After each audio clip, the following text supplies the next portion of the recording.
Hola grupo, bienvenidos una semana más a su plataforma virtual. Esta semana, que sería nuestra sesión número 3, vamos a continuar con la clase de la semana anterior y vamos a desarrollar el tema de lo que son las garantías fundamentales y las garantías de la Constitución. La semana pasada, en una clase muy interesante, nosotros estuvimos hablando de lo que es el derecho procesal constitucional. Hablamos de que el derecho procesal constitucional está constituido básicamente por todo el conjunto de procedimientos, es decir, las acciones de amparo, las acciones de habeas corpus, la acción de inconstitucionalidad, pero también está constituido por los órganos que son los que hacen valer este tipo de protección.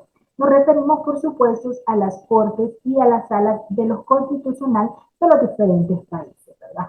Este conjunto, tanto de procedimientos como de órganos, están encargados o están destinados precisamente a preservar la supremacía de la Constitución. El derecho procesal constitucional además incorpora una serie de normas destinadas a proporcionar una protección que sea verdaderamente efectiva, ¿verdad?, de la Constitución. ¿A través de qué? ¿O cómo lo hace? Sencillo, por medio del proceso jurisdiccional, a través de lo que son el debido proceso en las garantías constitucionales. Entonces, hablábamos también la semana anterior de que el derecho procesal constitucional se dividía en derecho procesal constitucional adjetivo y en derecho procesal constitucional objetivo. El adjetivo es aquel que regula todos los actos y los procedimientos de los diferentes procesos constitucionales.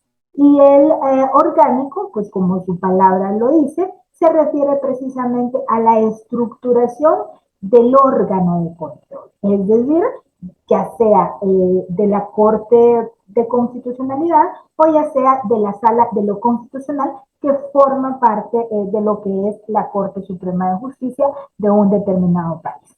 Ya nosotros hemos hablado al respecto en nuestras clases y ustedes igualmente ya lo vieron en Derecho Constitucional 1, que en dependencia del país existe o no existe específicamente una Corte de Constitucionalidad. Por ejemplo, aquí en Centroamérica y en la mayoría de Centroamérica, lo que existe es una Corte Suprema de Justicia que está dividida en salas. Y la Sala Suprema o la Prima Sala, como se le conoce, es la sala, perdón, de lo constitucional. Sin embargo, países como Guatemala, hablando siempre de Centroamérica, y República Dominicana, cuando hablamos del SICA, lo que tienen es una corte de constitucionalidad debidamente establecida, con sus propios magistrados, que son los encargados son de estudiar el cuerpo normativo y de perseguir, de dar continuidad y dar cumplimiento a todas las garantías constitucionales. ¿Cuál es el marco regulatorio para todo esto de lo que estamos hablando? Bueno, específicamente aquí en Nicaragua, definitivamente el marco regulatorio principal es la Constitución política y el marco regulatorio que le acompaña en este caso es la Ley de Justicia Constitucional, que como ustedes bien saben, esta ley contiene un rango constitucional. Igualmente, complementan toda esta cuestión la Ley Orgánica del Poder Judicial con el Código de Procedimiento Civil de Nicaragua, o CPCN, que es la Ley 902, como marco supletorio para su cumplimiento. Vamos a hablar esta semana también de lo que son las garantías fundamentales y lo que son las garantías de la Constitución.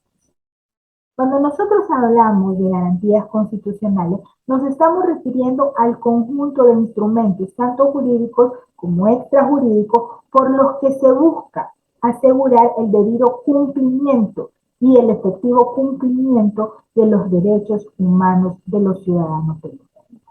Las garantías fundamentales son las reglas relativas a la defensa del estatuto personal de usted y de mí como individuos, que se aplica en cualquier circunstancia, en cualquier circunstancia. Estas reglas se encuentran sustentadas primeramente en los diferentes compromisos internacionales que nuestros países han adquirido relativos a los derechos humanos y al derecho internacional humanitario. Existen determinadas garantías, determinadas situaciones o derechos que inclusive en tiempos de crisis, en tiempos de emergencia o en estado de excepción, los estados bajo ninguna circunstancia pueden derogar, modificar, ¿verdad?, ciertos tipos de derechos, ya que estos están protegidos debidamente por diferentes cuerpos de derechos humanos y constituye lo que se conoce como norma de jus cogens.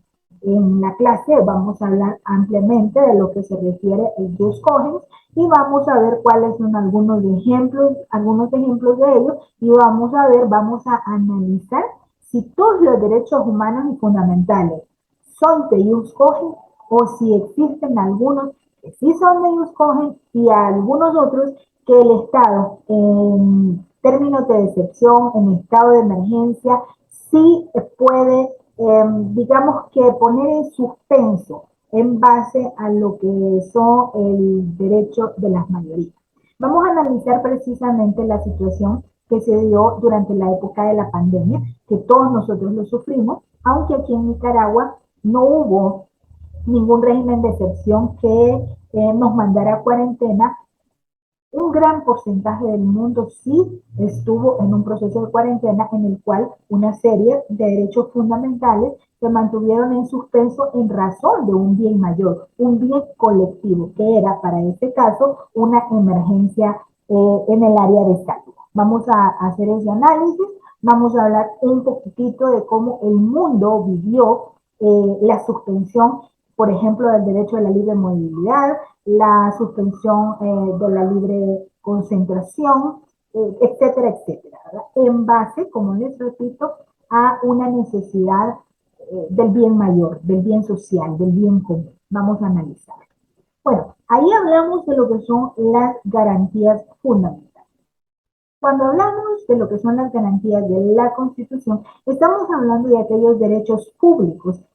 Por supuesto que aunque son derechos, igualmente se traducen en una obligación, porque si bien nosotros como seres humanos, nosotros como ciudadanos de un determinado país del mundo, nosotros tenemos una sábana de derechos que se nos deben garantizar, pero también esos mismos derechos generan o se traducen en una obligación, estableciendo una relación recíproca entre el Estado y yo. Entonces, esa es una parte muy importante que nosotros tenemos que comprender, porque precisamente es por eso que nosotros estamos sujetos a las autoridades. Eso sí, y precisamente para eso sirven las garantías, tanto fundamentales como de la Constitución. Porque el sometimiento que nosotros tenemos hacia las autoridades tiene que ser con los debidos requisitos y límites que las propias leyes establecen para ese. Esas limitaciones constituyen una limitación al poder público y se sustentan fundamentalmente en los intereses de carácter social y en los derechos, por supuesto, que tenemos nosotros como seres gobernados. Así se establece jurídicamente el vínculo entre lo que es los derechos nuestros, los derechos humanos y la generación de obligaciones que estos mismos derechos tienen para con la sociedad y para con la patria. Pues de estos temas es de lo que vamos a hablar en nuestro encuentro del día sábado y espero pues que nos veamos. Las recomendaciones de siempre con respecto a que estudien con mucha conciencia, con mucha responsabilidad su materia. Nos vemos en nuestro próximo encuentro.